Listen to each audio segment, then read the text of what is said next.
Hey friends, welcome back to the channel. If you're new here, my name is Nate Plummer. I am an actor's coach and the founder of Stage Door Unlocked.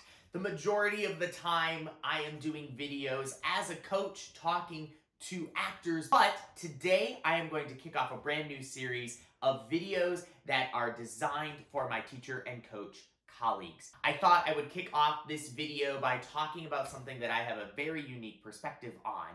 This is the top 5 things that directors wish voice teachers knew. This is going to be a very, very interesting video, and I'm excited to jump into it and share my experiences with you. But first, I need coffee.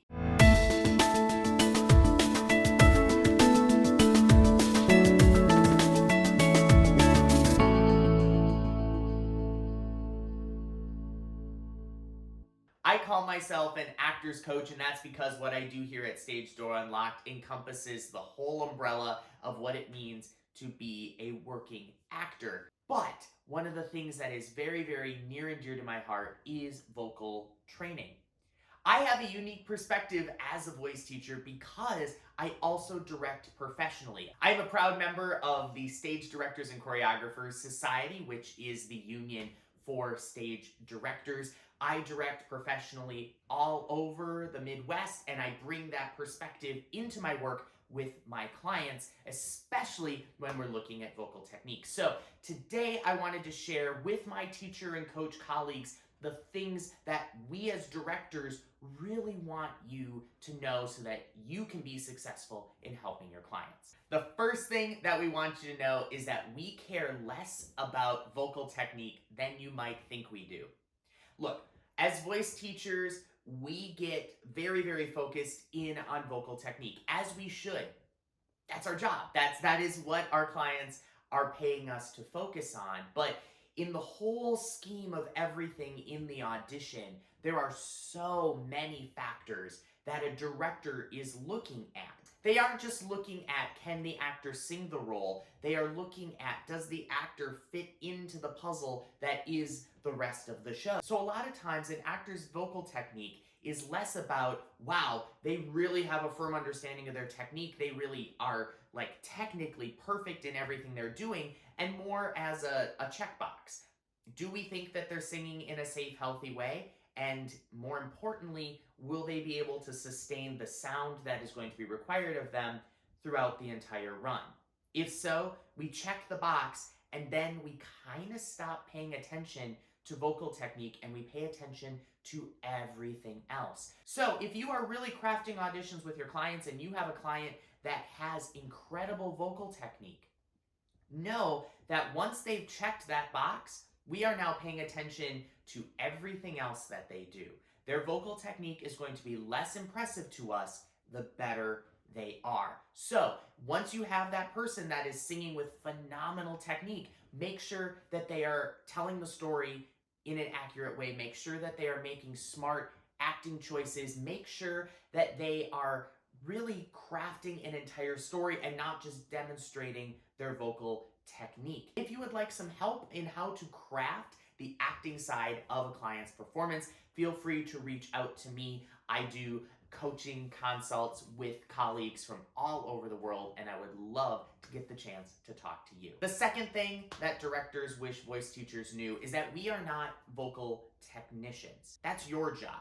We are directors. We have a very different set of skills than voice teachers do. As a result, a lot of the terminology that we may use to describe the sounds that we are needing the actors to make may be different than those used in the voice studio. The terminology is going to be more on the qualities of the sound rather than the actual techniques of the sound. Let's say one of your clients brings in a note from a director that they feel isn't something they can do in a safe, healthy way, and they're bringing it to you to help them figure out how to do it. Take a second and turn off the voice teacher side of your brain and ask, what might the director actually be asking for? Pick it apart with your client. Pick apart what was the context of what was being said, what is the moment of the show, where this particular note is coming from. Take that time and try to translate into director rather than just assuming that the director is going to know the vocal techniques the way that your brain is processing them. The third thing we'd like you to know is that your client is only one part of a very, very large puzzle. One of the things that I hear from clients, especially high school clients, is how their directors are always telling them to sing louder, project, send the sound to the back of the auditorium, that they need to be louder, and that they then go, well, I can't sing any louder. And this becomes a very, very contested point with a lot of voice teachers. When we as teachers hear loud singing, we know that that can at times be very dangerous. It can cause strain, it can cause pushing, and it's something that we advise our clients against. If you have a client that normally sings really loud or can be heard kind of cutting over the rest of the group or over an orchestra, especially when they're not mic'd, I guarantee you we don't mean them when we're telling the rest of the group to sing louder. A lot of times students that are kind of the overachievers in a group will be the ones that will take every single note to heart. And one thing that we as voice teachers can do to serve the directors in their work is to ask the singer, are you singing as loud as you can? Are you doing everything that you can? Was the note given directly to you? Did the director say, you, student, you need to sing louder? If not, tell them to use their best judgment. Tell them that they were probably talking to the rest of the group, and that if they are singing at the volume that is a safe, healthy volume for them, then that's probably all that the director is asking for. Remember that we are painting with broad strokes, having to speak to everybody. You have the luxury of being able to speak to one individual person at a time and say, I don't think this note was specifically directed at you. If your clients have questions about what they're being asked to do by their director, make sure that they feel comfortable in asking the director any clarifying questions that they might need. Thing number 4, directors get very, very frustrated when you give notes behind our back. Look, I understand that as a voice teacher, you want to make sure that your student is doing the best that they possibly can.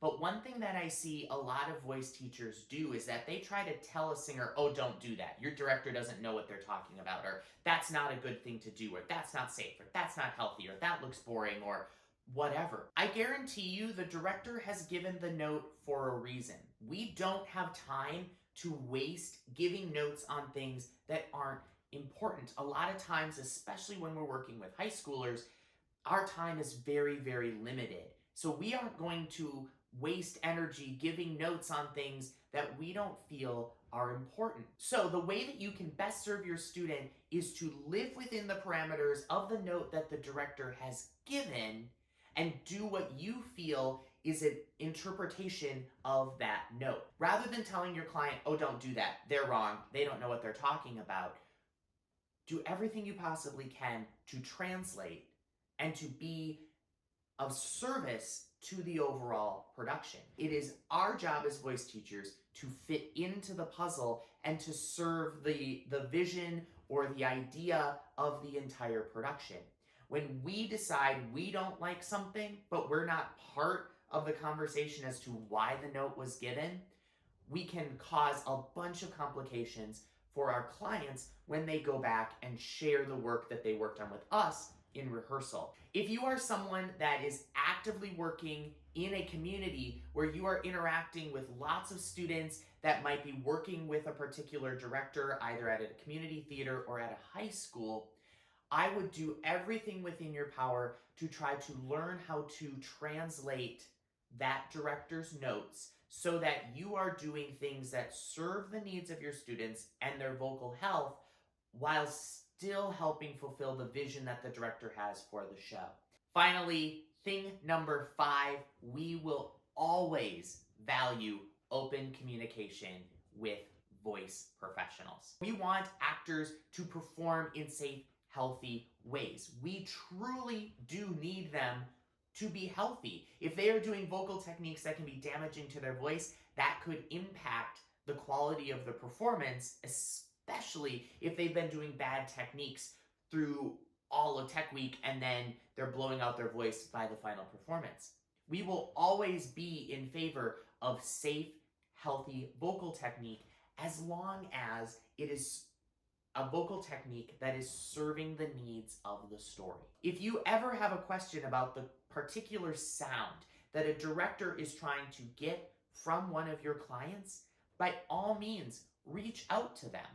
Get their contact information and say, I want to find a way to help, insert client name here, come up with the sound that you're looking for in a safe and healthy way. The majority of directors will welcome the opportunity to work with you to make sure that everybody is on the same page so that we are, like I said, telling the same unified story. There you go. Those are 5 things that directors wish voice teachers knew. If you're a teacher that is looking for more information about how to work with musical theater performers, whether that is in vocal techniques or acting techniques, or just even understanding the industry better, feel free to reach out to us here at Stage Door Unlocked. We have lots of resources for our teacher coach colleagues. If you would like to schedule coaching sessions with me for one-on-one feedback on your musical theater coaching, I love getting to work with colleagues. You can find out information about that down in the description box below. That's it for this video. As always, friends, you're awesome, be awesome,